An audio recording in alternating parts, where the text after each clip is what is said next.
to leave something. Okay. Something, business arena activate. Let me find something that I can sell to you.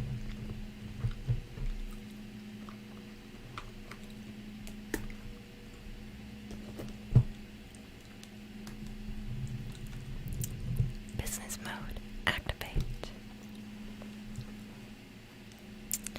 Hi there. Welcome to our store. I see you're looking for a pen. You're not looking for a pen. Well, now you are looking for one because we have this very limited edition Micron Pigma Sakura pen in number 3. And this is just a wonderful, beautiful pen. It's ergonomic. It's not ergonomic. It's amazing. It lasts a very long time. I personally use them for creating illustrations, comics, and you can even use them to fine line any kind of project for your university or schooling. Oh wait, not just that, but if you choose to buy this, just one Pigma Micron 03 for $3.99, only $3.99 today, I will put in another Pigma Micron 05 for you for completely free. Only if you get this for $3.99, it's basically buy one get one free. So this is an offer that you cannot miss. Like, these pens are amazing. Okay, I'm good now. So yeah, that's my pitch. Peace. AK 395728. Okay.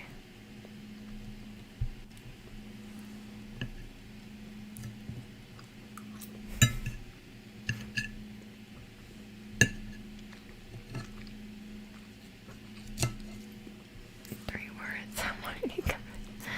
Wow, amazing. Yeah, it's the best deal ever. Anyways, I'm gonna go back to talking about this book. So, how I got to know this book was my mother, this is actually her book, and she read this when she was like in her 20s, so this book is like physically old, contents are old too, but she recommended it to me, and so I started reading, and I really liked it. It's like kind of like a old, one of those self-help kind of books, but I think self-help books are underrated, so amazing. It's like in a very like old-fashioned tone, so it's always interesting to kind of read it and see how look into the life of Dale Carnegie.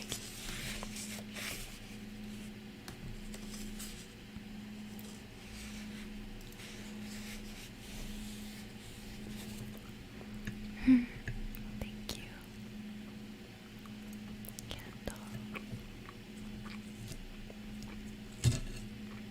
I can definitely read the biography.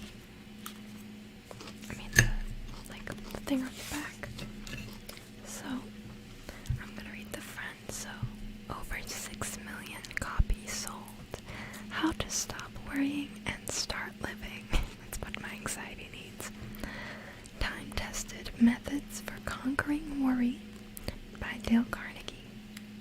Best-selling author of How to Win Friends and Influence People. And that's the other book that I read from Another method that of my mom also procrastination. gave to me. Okay, so the back. This book can change your life. Through Dale Carnegie's 6 million copy bestseller, recently revised, millions of people have been helped to overcome the worry habit. Dale Carnegie offers a set of practical formulas you can put to work today in the fast-paced world of the 1990s. Formulas that will last a lifetime. Discover how to eliminate 50% of business worries immediately. Reduce financial worries. Turn criticism to your advantage. Avoid fatigue and keep looking young. Add 1 hour a day to your waking life. Find yourself and be yourself. Remember, there's no one else on earth like you. How to stop worrying and start living. Deals with fundamental emotions and ideas. It is fascinating to read and easy to apply. Let it change and improve you. There's no need to live with worry and anxiety that keep you from enjoying a full, active, happy life. And that's exactly how it should be. And I think so. So, this is the book.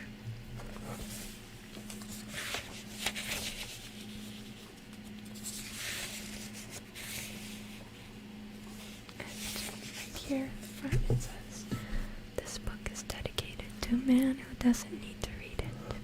Lowell Thomas.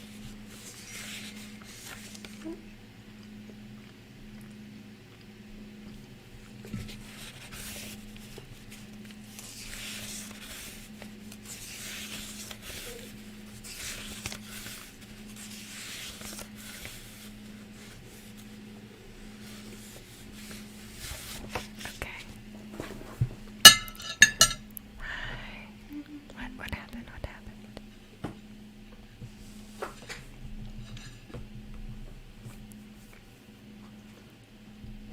Oh my gosh, you guys.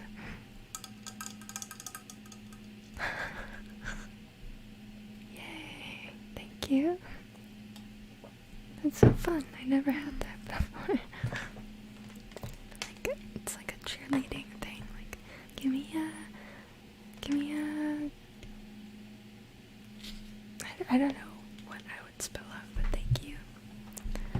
Okay, so I'm gonna read to you the preface of the book. So it says how this book was written and why. My earbuds are like stuck in my drawer. Okay, so I'm gonna try to read this in the most like in character way, but of course it's gonna be different. Just imagine it's Dale Carnegie reading it. I have no idea what he sounds like, but imagine. I'm doing kind of scary. Yeah, okay, I'm just gonna read it to you. Because I haven't been doing my assignments on time. I haven't read the book or heard of the book We Were Liars, but that sounds very thrilling So, and interesting. Okay, I'm gonna do my homework. so we're gonna start with the preface. This is my first time.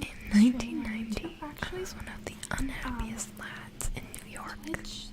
I was selling motor trucks for a living. I guess I could say. I didn't know what So made a this is motor very truck new. run. It took me like That was an hour to figure out what didn't want I to was know. doing.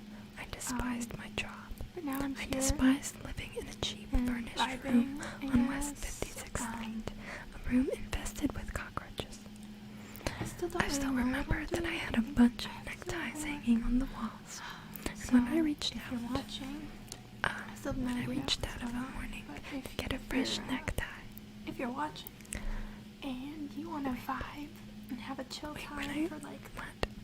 a little bit, When I reached out of a you morning can to do get that a with fresh me necktie, here. the cockroaches scattered in all Don't be afraid to directions. say hi That's a nightmare. if you want to. I despised having to eat in cheap, dirty restaurants that were also probably infested I with want to do cockroaches. this.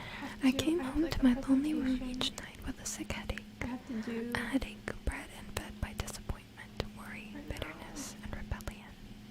I was rebelling because the dreams I had nourished back in my college days had turned into nightmares.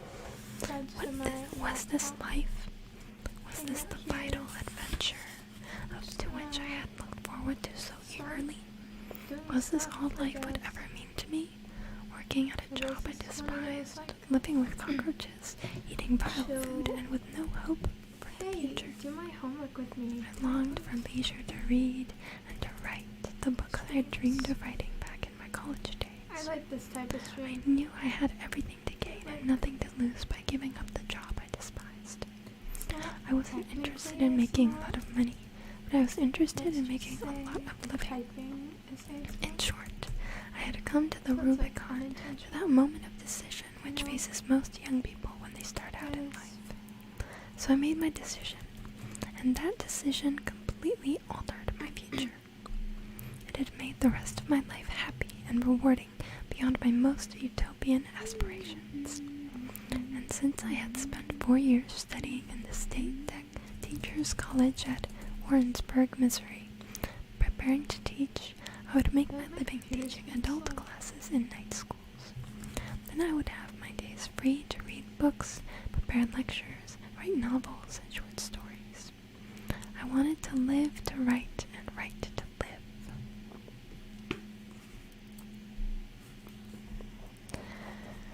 What subject should I teach to adults at night? As I looked back and evaluated my own college training, I saw that the training and experience I had in public speaking had been more of practical value to me in business and in life than everything else I had studied in college all put together. Why? Because it had wiped out my timidity and lack of self-confidence and given me the courage and assurance to deal with people. It had also made clear that leadership usually gravitates to the man who can get up and say what he thinks.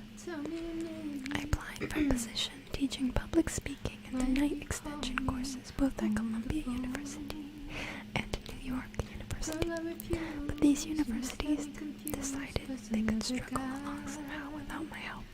I was disappointed then, but now I thank God that they did turn me down, because I had started teaching in YMCA night schools. I had to show concrete results and show them quickly. What a challenge that was. These adults didn't come to my classes because they wanted college credits or social prestige. They came for one reason only. They wanted to solve their problems.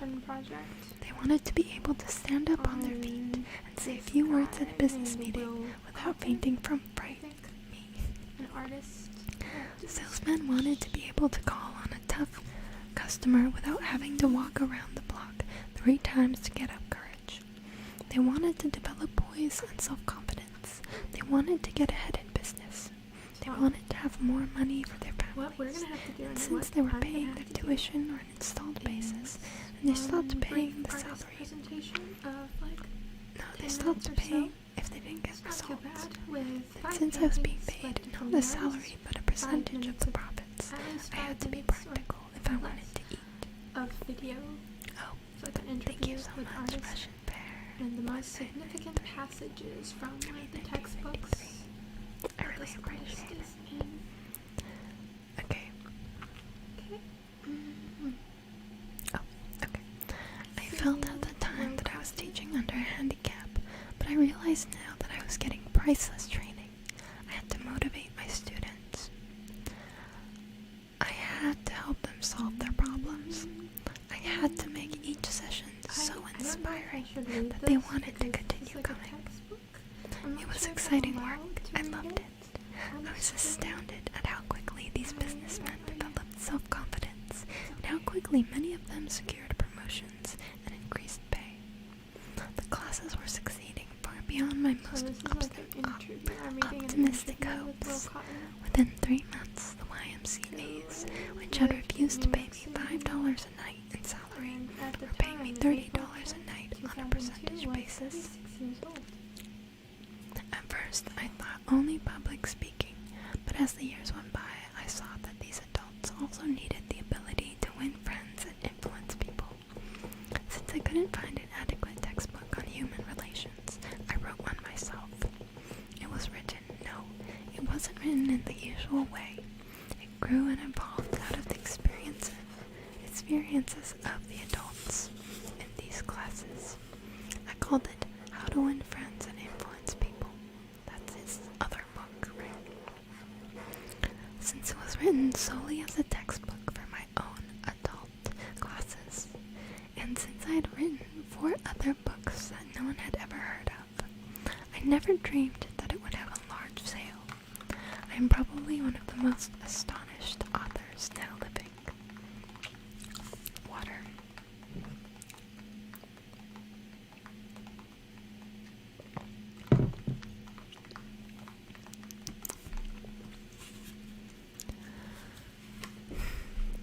As the years went by, I realized that another one of the biggest problems of these adults was worry.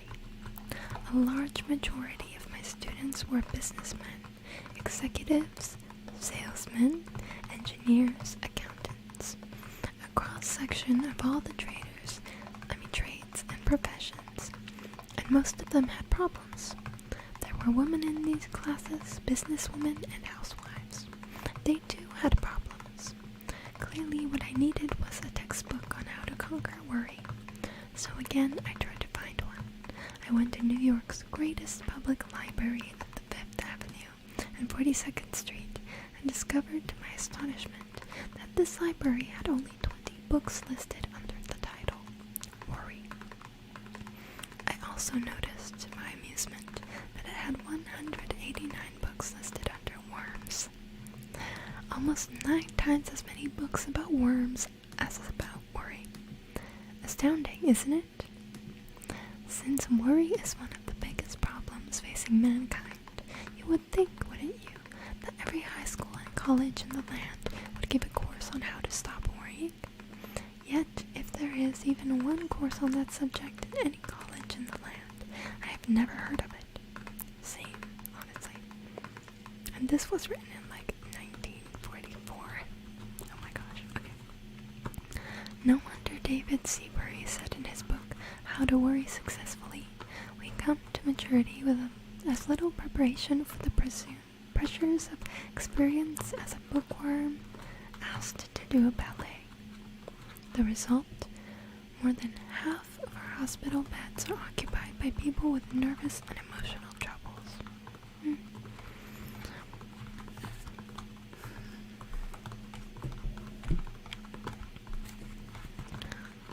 I looked over these 22 books on worry reposing on the shelves of the New York Public Library.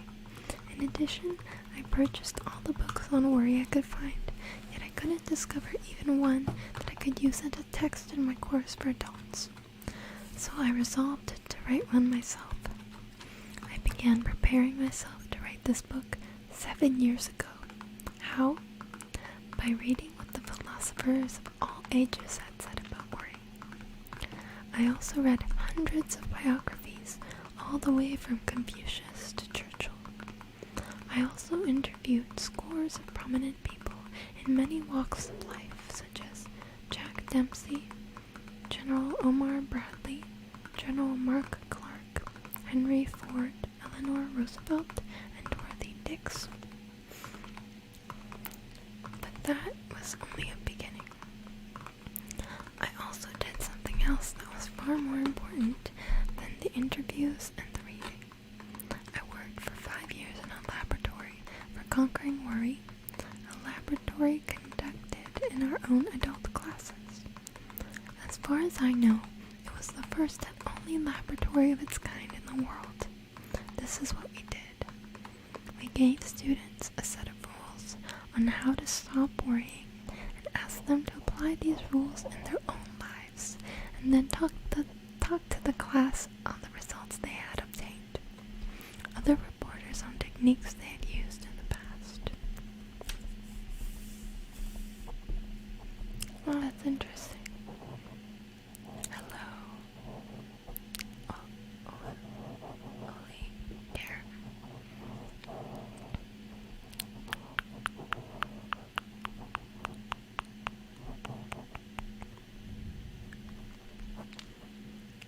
Cup the mic with one hand while you're reading. Oh, I'll try. Just like I need to fix things here and there. Like readjust. Cotton art. Like this. Okay. Just need to see this. Okay, I'll put the book here and then. Oh my gosh, so you literally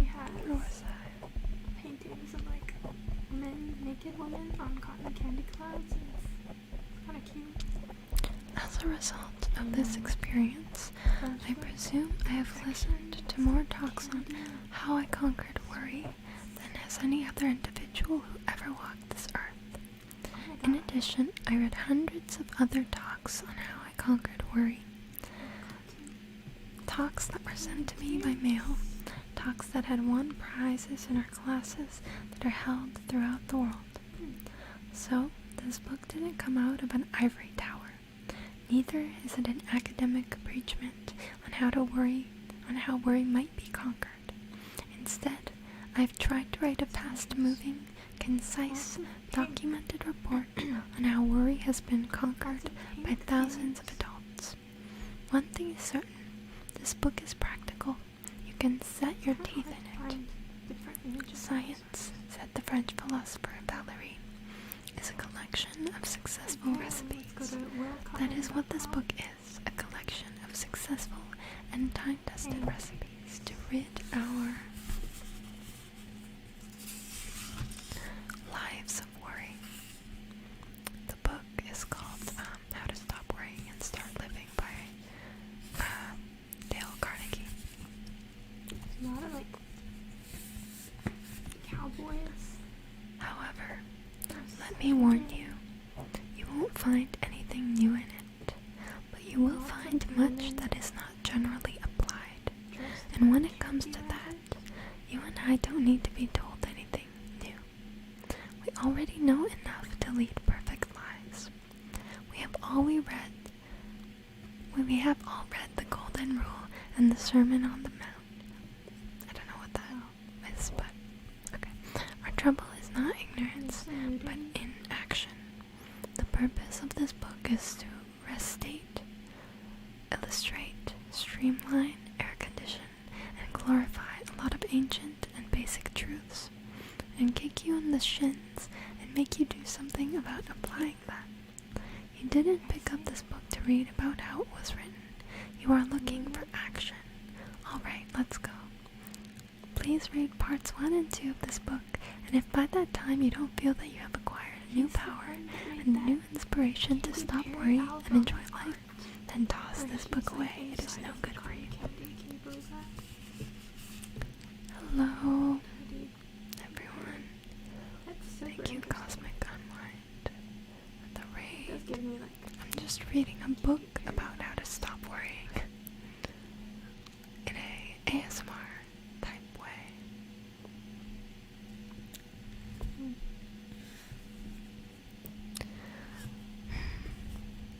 Okay, part 1. 9 suggestions on how to get the most out of this book. Oh, I guess it's like a manual. I forgot. 1. If you wish to get the most out of this book, there's one indispensable requirement. One essential, infinitely more important than any rules or techniques. Unless you have this one fundamental requisite, 1,000 rules on how to study this study will avail little. And if you do have this cardinal endowment, then you can achieve wonders without reading any suggestions for getting the most out of a book.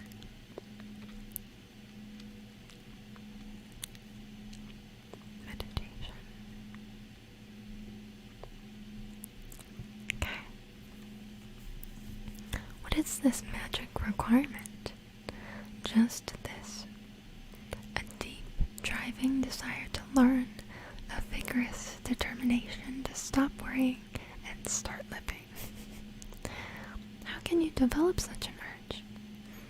By constantly reminding yourself of how important these principles are to you. Picture to yourself how their mastery will aid you in living a richer, happier life.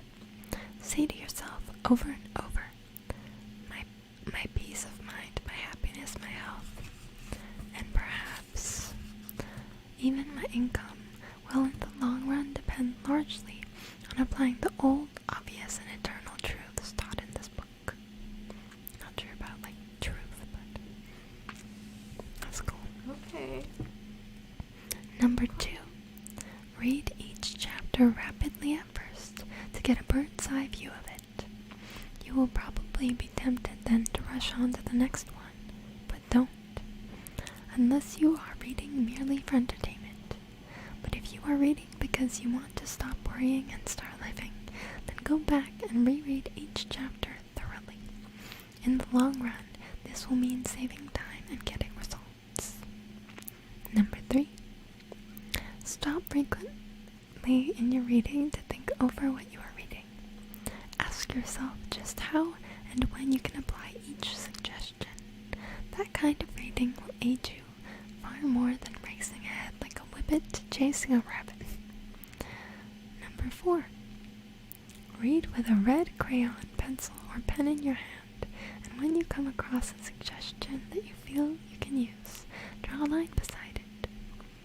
If it's a 4-star suggestion, then underscore every sentence or mark it with XXXX.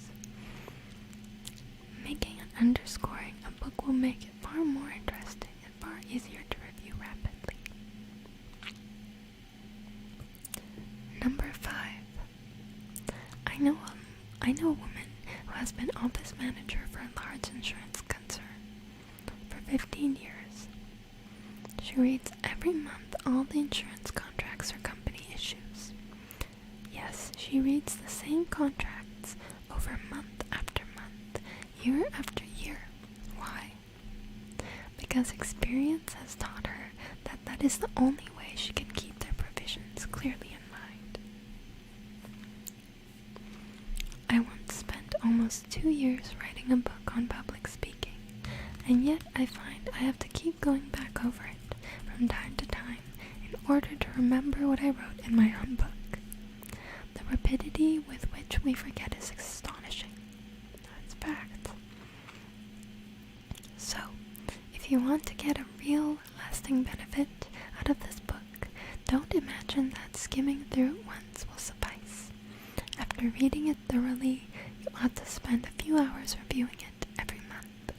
Keep it on your desk, in front of you every day. Glance through it often. Keep constantly impressing yourself with the rich possibilities for improvement that will still lie in the offering.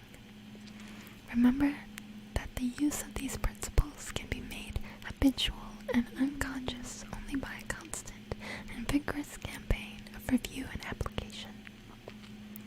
There is no other way.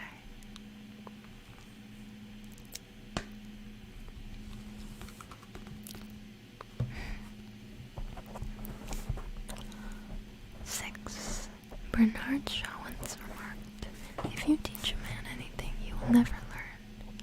Shaw was right. Learning is an active process. We learn by doing. So if you desire to master the principles you are studying in this book, do something about them. Apply these rules at every opportunity. If you don't, you'll forget them quickly. Only knowledge that is used sticks in your mind. You will probably find it difficult to apply these suggestions all the time. I know because I wrote this book. Reading's making me sleepy. Right. I need water.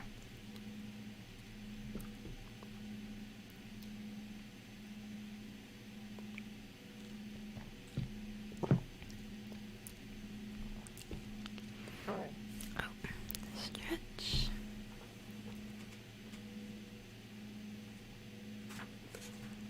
Thank you. Okay. Yes, water is amazing. Where was I? So basically, Will Cotton's art is about desire, consumerism. You will probably find it difficult to apply these suggestions all the time. I know, because I wrote this book, and yet I frequently find it difficult to apply everything I have advocated here. So, as you read this book, remember that you are not merely trying to acquire information. You are attempting to form new habits. Ah, yes, You're attempting a new way of life The that will require time and persistence and daily application. He designed the set. So refer to these pages often. Regard this as a working handbook on conquering worry. And when you are confronted with some trying problem, don't get all stirred up. Don't do the natural thing, the impulsive thing. That is usually wrong. Instead, turn to these pages and review the paragraphs you've underscored. Then try these new ways and watch them achieve magic for you. 50s posters.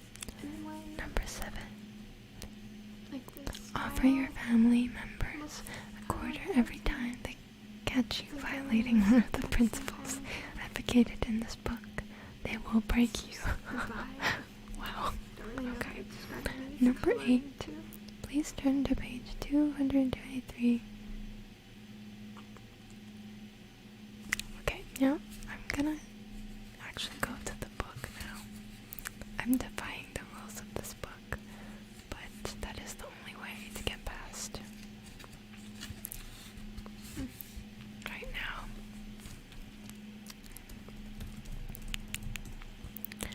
Okay, chapter 1. Live in day-tight compartments. I wonder how long this is. Wait. It's not too bad.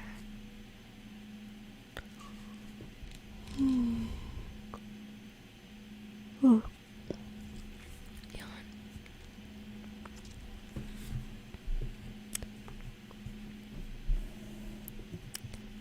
In the spring of 1871, a young man picked up a book and read 21 words that had a profound effect on his future. A medical student at the Montreal General Hospital, he was worried about passing the final exam, worried about what to do, where to go, how to build up a practice, how to make a living. The 21 words that this young medical student read in 1871 helped him to become the most famous physician of his generation. He organized the world-famous Johns Hopkins School of Medicine. He became Regius Professor of Medicine at Oxford, the highest honor that can be bestowed upon any medical man in the British Empire. This was written a long time ago. He was knighted by the King of England. When he died, 2 huge volumes containing 1,166 pages were required to tell the story of his life. His name was Sir William Ulcer. Here are the 21 words that he read in the spring of 1871. 21 words from Thomas Carlyle that helped him lead a life free from worry. Our main business is not to see what lies dimly at a distance, but to do what lies clearly at hand. Oh my god, what?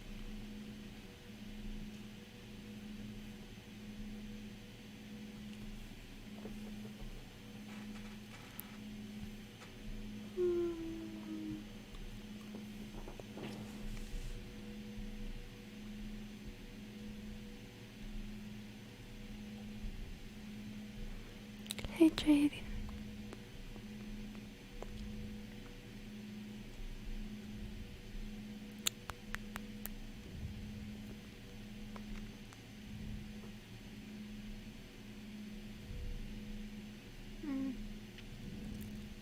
My gosh, what's going on?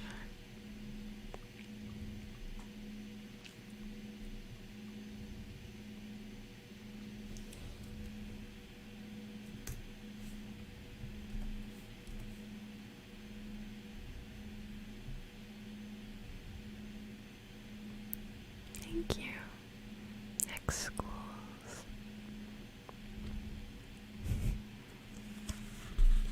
Proceed, okay.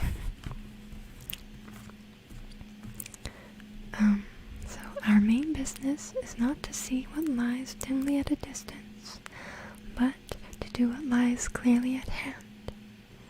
42 years later, on a soft spring night when the tulips were blooming on the campus, this man, Sir William Ulster addressed the students of Yale University. He told those Yale students that a man like himself, who had been a professor in 4 universities and had written a popular book, was supposed to have brains of a special quality. He declared that was untrue. He said that his intimate friends knew his brains were of the most mediocre character. What, then, was the secret of his success? He stated that it was owing to what he called living in day-tight compartments. What did he mean by that? A few months before he spoke at Yale, Sir William Ulster had crossed the Atlantic on a great ocean liner, where the captain, standing on the bridge, could press a button and presto, there was a clanging of machinery and various parts of the ship were immediately shut off from one another, shut off into watertight compartments. Now each one of you, Dr. Ulcer said to those Yale students, is a much more marvelous organization than the great liner, and bound on a longer voyage. What I urge is that you to learn to control the machinery as to live with day-tight compartments, as the most certain way to ensure safety on the voyage. Get on the bridge and see that at least the great bulkheads are in working order. Touch a button and hear, at every level of your life, the iron doors shutting out the past, the dead yesterdays. Touch another and shut off, with a metal curtain, the future, the unborn tomorrows. Then you are safe for today. Shut off the past. Let the dead past bury its dead. Shut off the yesterdays which have lighted fools the way to dusty death. The load of tomorrow, added to that of yesterday, carried today, makes the strongest falter. Shut off the future as tightly as the past. The future is today. There is no tomorrow. The day of a man's salvation is now. Waste of energy, mental distress, nervous worries dog the step of a man who is anxious about the future. Shut close, then, the great 4 aft bulkheads and prepare to cultivate the habit of a life of day-tight compartments. I don't feel like doing this, so I'm gonna do something else. Did Dr. Ulcer mean to say that we should not make any effort to prepare for tomorrow? No, not at all.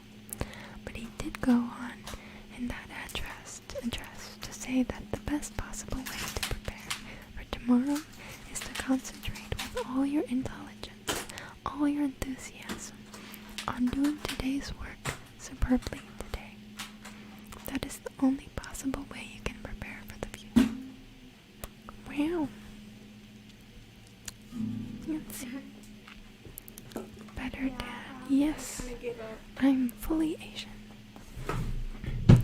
And my work ethic is bad. So I'm gonna play a song or something.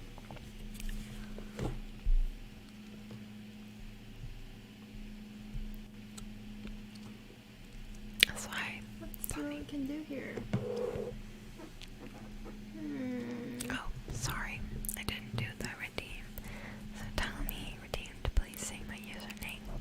So I'm just gonna trace your username and say the letters and numbers. So, O D O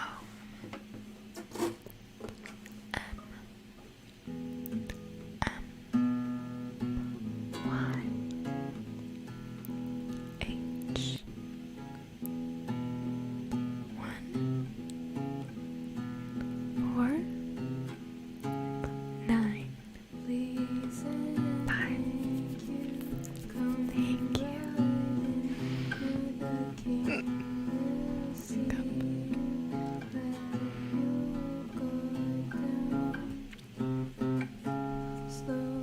Okay, and Ginger Prince.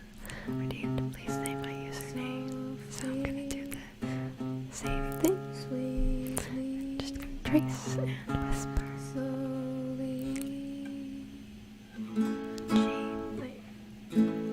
G I N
Actually, I didn't come up with the name. HB Tim came up with the name.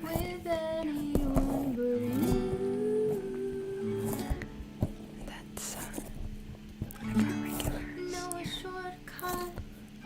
A short shot, a focus, how it ought to feel. I don't know what to do. It's a whole lot to hold back. Thank you for checking out my Instagram art. I am an art student, and I go to university for art. It is part of the life, a very big part of my life. Some cosmic business illuminating allure. What are we waiting for? Never hated you more. Why does nobody but you know a shortcut, a short shot, a focus, how it ought to feel. I don't know what to do. It's a whole lot to hold back. You know that Cupid choose to kill.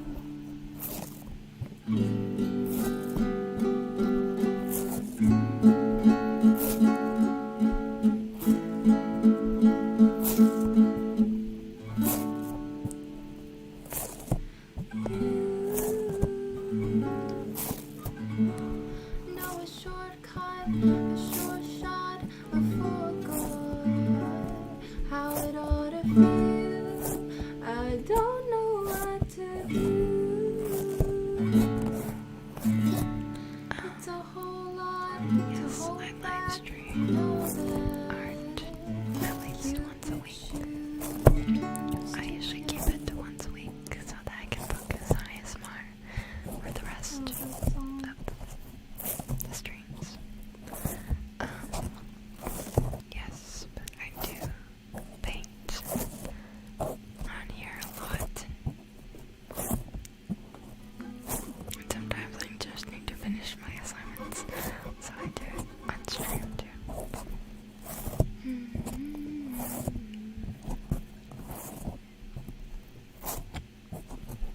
King Kong or Godzilla?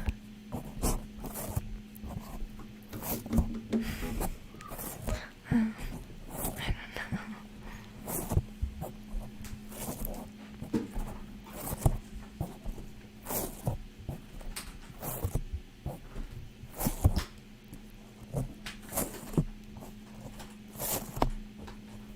Tape is still stinky. Pretty impressive.